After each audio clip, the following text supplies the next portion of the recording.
আসসালামু আলাইকুম। যে যেখানে আছেন আল্লাহর রহমতে সবাই ভালো আছেন। আলহামদুলিল্লাহ আমিও ভালো আছি। আপনাদের জন্য নতুন কয়েকটি টিপস নিয়ে আসলাম, চলেন। প্রথম টিপস হলো, আমরা গৃহিণীরা অনেক সময় ডাল নিয়ে আসি। ডালে অনেক সময় পোকা থাকে। সেই পোকা কীভাবে পোকা হবে না তা দূর করার প্রথম উপায়, ডালে অনেক দিন রাখলে ডালে পোকা ধরে। পোকা জানি না ধরে সেজন্য আমার এই কয়েকটা লবঙ্গ দিলে ডালে আর পোকা ধরবে না, প্রথম স্টেপ। আমার দ্বিতীয় টিপস হলো কাসুন্দি। আমরা গরমের দিনে আম ভর্তা সবাই খাই। এই আম ভর্তার জন্য আমরা অনেকে কাসুন্দি ব্যবহার করে থাকি। সেটা আমরা অনেক 1 বছর বা 2 বছর কীভাবে ভালো রাখবো, যেভাবে ভালো থাকবে সেটা উপায়। এই ভিনেগারটা এই কাসুন্দির ভিতরে একটু দিয়ে মিক্সচার করে দিলে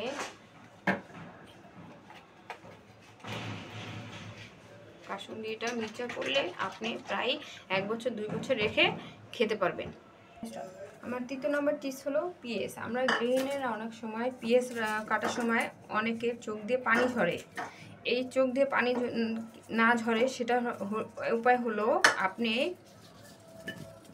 5 মিনিট পরে পেঁয়াজগুলো কাটলে আপনার চোখের পানি আর আসবে না। চতুর্থ টিপসটা হলো, আমরা ঘরে অনেক গৃহিণীরা অনেক সময় 50 কেজি বা 25 কেজি চাল আনি। এই চালগুলো অনেক দিন রেখে দিলে পোকে ধরে। পোকে না ধরার উপায় হলো যে আপনি এটার ভিতরে তেজপাতা, মরিচ আপনি ড্রামে চাল অনুযায়ী বুঝে রাখলে আর পোকে ধরবে না। টিপস হলো, আমরা গৃহিণীরা অনেক সময় কাঁচামরিচ অনেক বেশি হয়ে যায়, তখন আমরা কি করি, এই পলিথিনে রেখে দিই। এই পলিথিনে রাখলে আপনি 1 সপ্তাহ বেশি পলিথিনে রাখা যায় না। তাহলে আমরা কি করব, এই কাঁচামরিচগুলো সুন্দর করে বেছে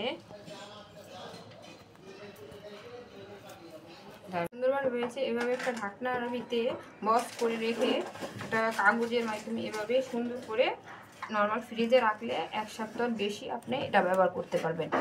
টিপস হলো আদা রসুন। আমরা গৃহিণীরা আদা রসুন আমরা এভাবে ছিলে থাকি। এভাবে ছিলে অনেকটা অপচয় হয়ে যায়। এভাবে না ছিলে আমরা আমাদের বাড়ির ভিতরে অনেক ওষুধের কাগজ থাকে, তাহলে আমরা এভাবে আদাটাকে ছিলে নিলে আমাদের অপচয়টা হলো না। তাহলে আমাদের আদা পরিষ্কার হয়ে গেল, অপচয় এবং কম হলো, পরিষ্কার হয়ে গেল এবং অপচয়ও কম হলো। তাহলে আমাদের কি আদাটা ওয়েস্ট হলো না।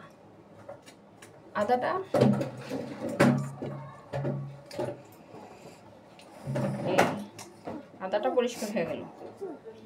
এই একটা জিনিস ব্যবহার করে আমাদের কি ব্যয়টা কম হলো, আমরা অপচয় করলাম না।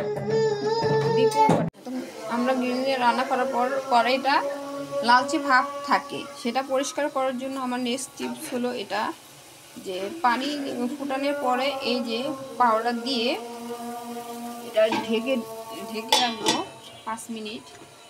গরম অবস্থায় আপনি এরকম একটা কাগজ নিয়ে কড়াইটা সুন্দর করে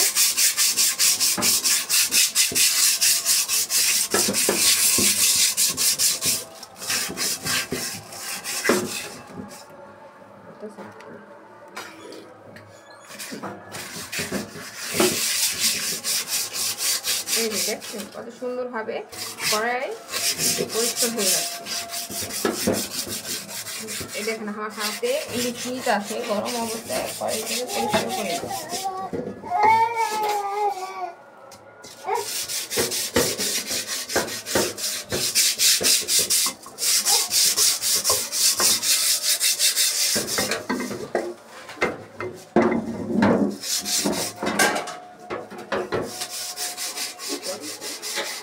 এভাবে দেখছেন কত ময়লা হচ্ছে। আর দেখেন আমার আগের কড়াইটা কিরকম ছিল আর এখন